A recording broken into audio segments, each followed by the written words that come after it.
Una vez que está formada mi pseudovesícula, esta se va a desprender en su totalidad de mi membrana plasmática. Y es como si pasara algo así.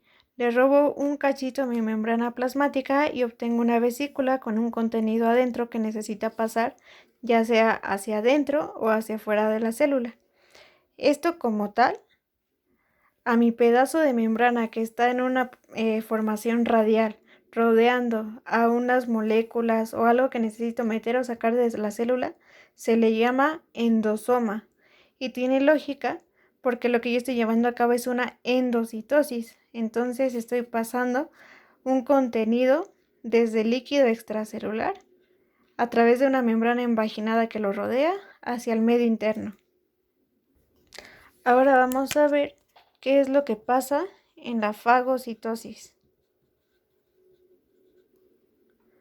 La fagocitosis, como decíamos, es propia de las células del sistema inmune, específicamente de unos llamados macrófagos. Es decir, que van a comer bacterias, van a comer microorganismos. Aquí hay una pequeña bacteria, ¿no? Y está rodeando por nuestro organismo. Lo primero que hace el cuerpo es a través de anticuerpos marcarla con una serie de receptores aquí. La va a marcar toda, toda, toda.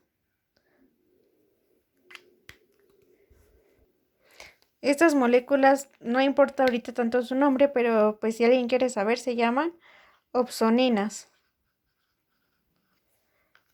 Y lo que va a pasar es que mi célula inmunitaria o bien mi macrófago, en su membrana plasmática, va a tener un receptor específico para estas opsoninas, que cuando las detecten, lo que va a pasar es lo contrario a lo que pasó en el caso pasado. Lo que va a causar es que a través también de mis claudinas, la membrana ahora se va a moldear, pero se va a empezar a evaginar, es decir, que va a salir hacia afuera, no como la vez pasada que veíamos que se invaginaba y pasaba esto, que se hundía y se comía a nuestro anticuerpo, a nuestro molécula a transportar, sino que ahora la membrana se empieza a vaginar, es como si le diera un abrazo a nuestra bacteria. Y aquí lo que ya estaríamos viendo sería mi macrófago con su membrana totalmente vaginada. De igual manera se come a nuestra partícula, a nuestro microorganismo, pero en lugar de desprender su membrana completamente de él, lo que hace es que éste forme parte como tal de la célula completa para poder destruirla aquí adentro.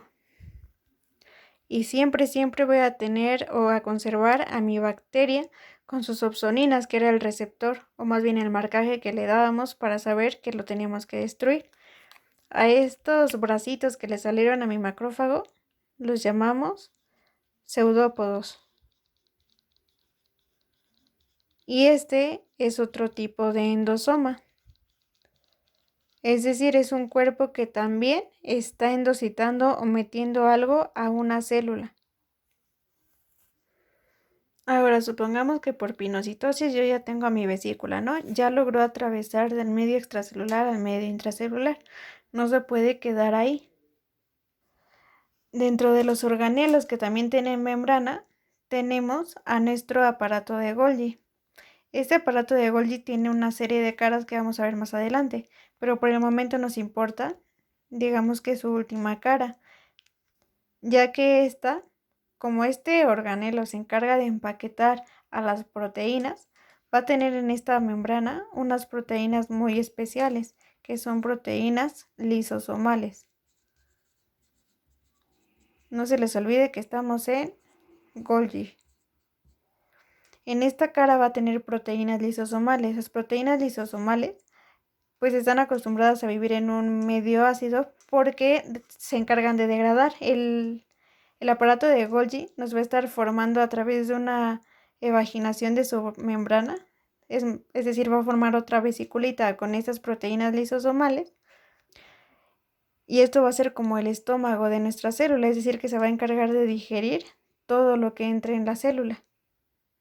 Si lo representáramos, pues esa membranita de mi aparato de Golgi, de esta capa del aparato de Golgi, pues se va a evaginar, ¿no? Y nos va a formar otra vesiculita con adentro las proteínas lisosomales.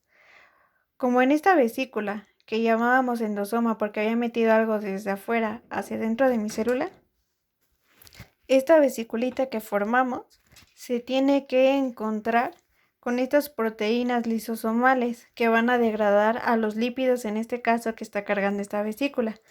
Cuando ambas vesículas, tanto la que proviene de afuera como la que proviene de Golgi, se juntan, eso ya se llama un lisosoma. Los lisosomas en su membrana van a tener una bomba muy importante, que es una bomba muy importante, que es una bomba de protones. Recordemos que los protones lo que hacen es acidificar en el medio, y yo les había dicho que los lisosomas más bien las proteínas lisosomales están acostumbradas a vivir en un medio ácido para llevar a cabo su función. Por eso es que esta bomba va a estar presente metiendo protones para acidificar el medio y bajar el pH. Ahora supongamos que esta vesiculita que ya habíamos conocido antes ya no va a transportar lípidos. Ahora esta vesícula es formada por un macrófago. Más bien esta célula es un macrófago. Y ya no, marqué a mi bacteria y se la endositó, ya se la comió. Ahora, ¿qué hay que hacer? El macrófago, al ser una célula, tiene todos estos organelos. Entre ellos tiene uno que nos va a importar aquí mucho, que es la mitocondria, que aquí están representadas también con rosita. La mitocondria, vamos a ver que es un organelo que tiene una doble membrana celular, es decir, aquí tengo una bicapa de fosfolípidos y aquí tendría otra bicapa de fosfolípidos. Pero sin embargo, la membrana mitocondrial interna no está como tal, pues en una disposición así de radial o de circulito, sino que este está formando crestas, está formando como un laberinto aquí adentro. Pero igual eso no le quita que tenga una bicapa de fosfolípidos. La membrana mitocondrial externa tiene un complejo de proteínas llamadas porinas. Las porinas, pues como su nombre lo dice, hace que en la membrana se formen poros para que muchas sustancias puedan pasar desde fuera de la mitocondria hacia adentro. Pero en la membrana mitocondrial interna no pasa lo mismo. Esta no tiene canales. Esta es continua y solamente acepta moléculas muy específicas. Es como si esta fuera una hermana fácil, es decir, que le da como entrada a todo, y esta es más conservadora, más fresona, siempre está como restringiéndose al paso de moléculas. Al espacio que hay entre ambas membranas se le llama espacio intermitocondrial y está entre la interna y la membrana externa. Y a lo que está dentro de la membrana interna lo vamos a conocer como matriz mitocondrial. En la matriz yo voy a tener pues moléculas muy específicas, en específico enzimas. Las enzimas que van a estar llevando a cabo nuestro famoso ciclo de Krebs y la beta oxidación. Ahora, si yo le hiciera un zoom a mi membrana mitocondrial interna, vería que esta no está así de parejita, sino que tiene algo que nos importa mucho, sobre todo en bioquímica. Y si le hiciéramos pues el zoom, veríamos algo más o menos así. Esta sería mi bicapa de fosfolípidos y le estarían ocupando unos huequitos, unos complejos proteicos. A este complejo lo conocemos como la cadena de transporte de electrones, que consta de 4 complejos. En el ciclo de Krebs ustedes van a ver que se van a estar formando moléculas como el NAD y el FAD, que tienen electrones y protones. De manera que cada uno de estos complejos van a estar aceptando esos electrones y bombeando protones al espacio intermembrana. Todos van a bombear cierta cantidad de protones por cada nado FAD. Y lo que va a pasar es que al final de este complejo tenemos otro complejo proteico llamado ATP sintasa. La ATP sintasa lo que hace es que regresa todos estos protones a la matriz mitocondrial y a partir de esto se forma el ATP, Por eso es que la mitocondria es nuestra principal y esencial formadora de ATP, que es nuestra moneda energética. Sin embargo, en esta en esta membrana mitocondrial interna, al estarse bombeando protones y donando electrones, pues vamos a ver que nuestro último aceptor de electrones es el oxígeno y recibe esos últimos electrones en nuestro complejo número 4. Sin embargo, si este oxígeno no llegara a recibir un electrón, pues estaría formando esta molécula, la que cuando le ponemos un puntito arriba, representamos lo que es un radical libre. Un radical libre consta de una molécula con un electrón desapareado. Por eso es que esta molécula, que le falta un electrón, pues va a hacerse una amiga falsa, digamos, con su octeto completo y le va a robar un electrón para poder complementar su octeto, que al final pues nos saldría la misma. Tendríamos esta molécula ya con su electrón apareado, pero otra que se quedó sin su par. Si esto sigue avanzando, se forma una molécula llamada peróxido de hidrógeno. Para los cuates esto es agua oxigenada. Pero si estas reacciones siguen avanzando y siguen habiendo más electrones desapareados, lo que va a pasar es que se va a formar nuestro radical libre más peligroso, que es el radical hidroxilo. Y esta molécula es peligrosa porque esta ataca directamente a todas las membranas y nosotros tenemos muchísimos organelos que son membranosos. En específico tenemos uno muy importante que es el núcleo. Si uno de estas moléculas empieza a atacar aquí, puede tener acceso a nuestro DNA y lo puede llegar a dañar. Además de que causaría fugas o permeabilidad en nuestra membrana celular, ya que también la destruye. Para evitar que esta molécula se forme, nosotros tenemos un organelo en un tipo de célula específica que se encarga de destruir esta molécula, que es el peróxido de hidrógeno, y pasarla a 2 moléculas de agua y una molécula de oxígeno, es decir, la desintegra. El organelo que lo hace es el peroxisoma. Nuestro peroxisoma es otro organelo formado a partir de una vesícula, es decir, de una evaginación o invaginación de la membrana. Dentro de él va a tener proteínas de degradación. ¿Como cuál? Pues hay una muy famosa que es la catalasa. La catalasa es una enzima, o más bien es la enzima que va a estar destruyéndome el peróxido de hidrógeno en moléculas de agua y moléculas de oxígeno, de modo que esta va a prevenir la formación de radicales libres, va a evitar la formación. Dentro de este peroxisoma, además de la catalasa, tenemos al alcohol deshidrogenasa. La alcohol deshidrogenasa es esa enzima que cuando bebemos pues etanol o alcohol, lo que hace es pasar ese etanol a acetaldehído, que es propiamente la molécula que nos causa la resaca, ¿no? Pero eso no importa, lo que importa es que se encarga del metabolismo del etanol. Y finalmente tenemos otra enzima llamada peroxidasa.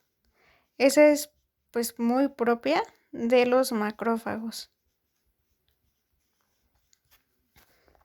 Específicamente tenemos un buen amigo llamado neutrófilo.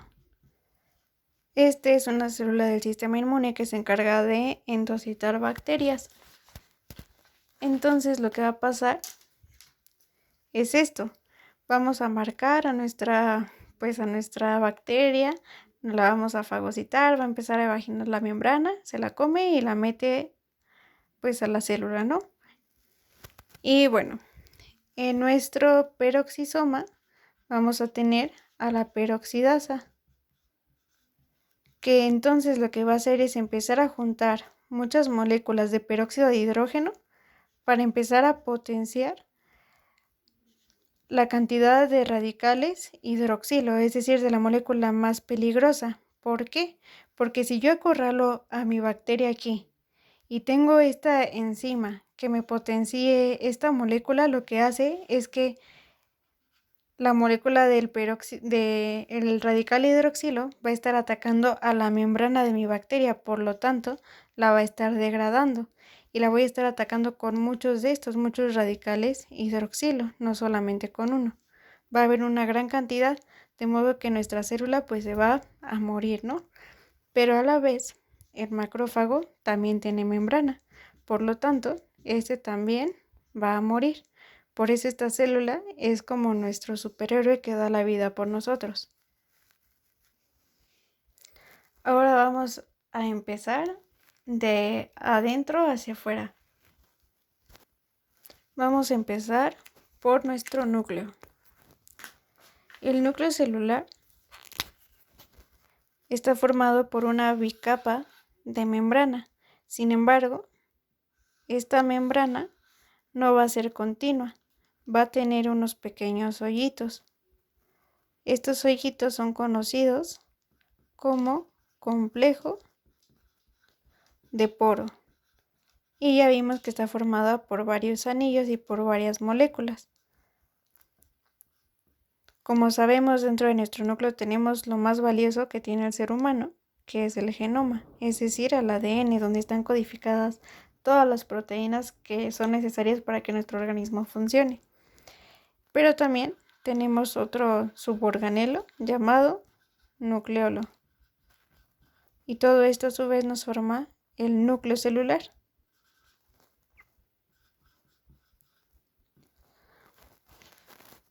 Como ya dijimos, estamos albergando aquí a nuestro famoso DNA. Este DNA está compactado en forma de cromatina. Cuando vimos niveles de empaquetamiento, vimos que la cromatina está formada por DNA más proteínas. Estas proteínas podrían ser de dos tipos. Unas eran de tipo histonas y las otras eran no histonas. Yo tenía mi forma más compactada del DNA, que era un cromosoma, con un centriolo, sus cromátides y los telómeros a los extremos, ¿no? Esta estructura que conocemos normalmente por embriología mide aproximadamente 1400 nanómetros. Después, cuando mi cromátide está desapareada, la vemos así, como una hebrita, y mide la mitad de esto, que son 700 nanómetros. Después vamos a empezar a ver que tenemos unas conformaciones de asas o rosetas. Después tenemos unos llamados solenoides, que son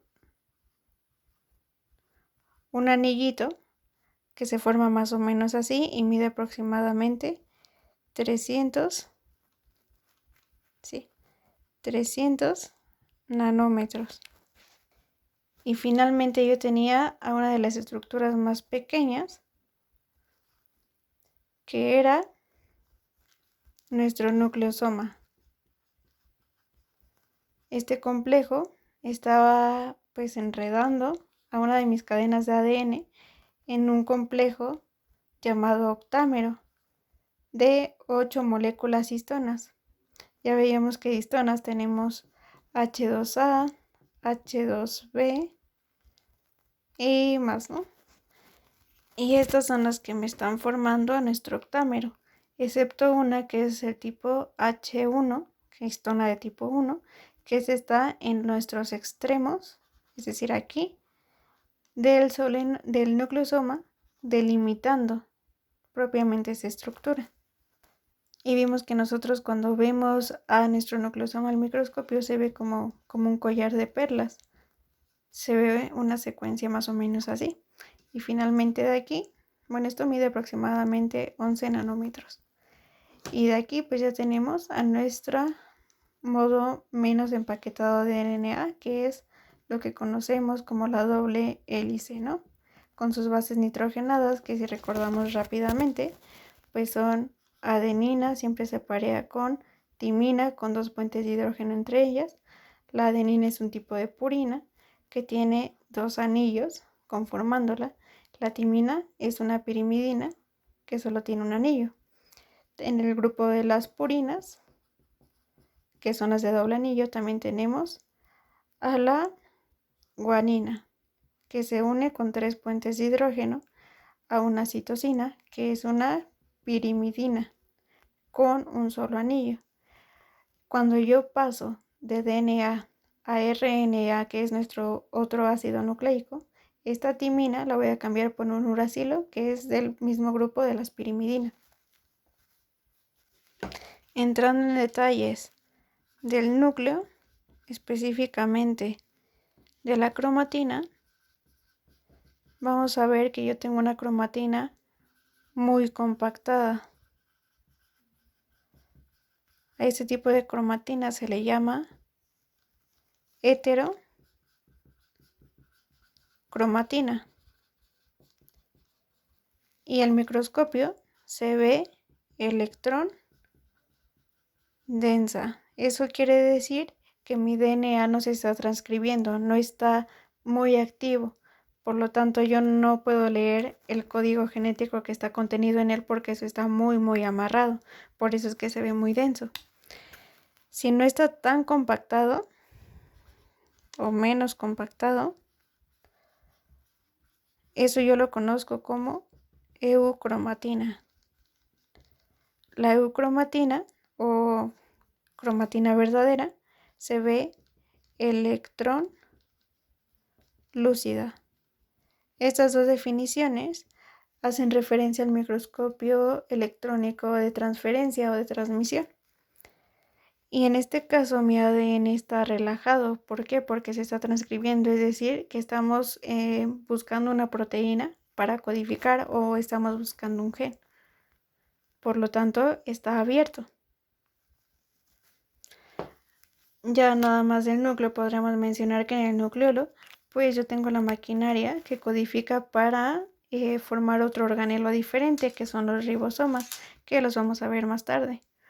Y también tenemos a nuestra membrana nuclear, que como vemos, la membrana nuclear externa, es decir, la que ya no está en contacto directo con el DNA, se continúa con otro organelo, que es propiamente el retículo endoplásmico rugoso.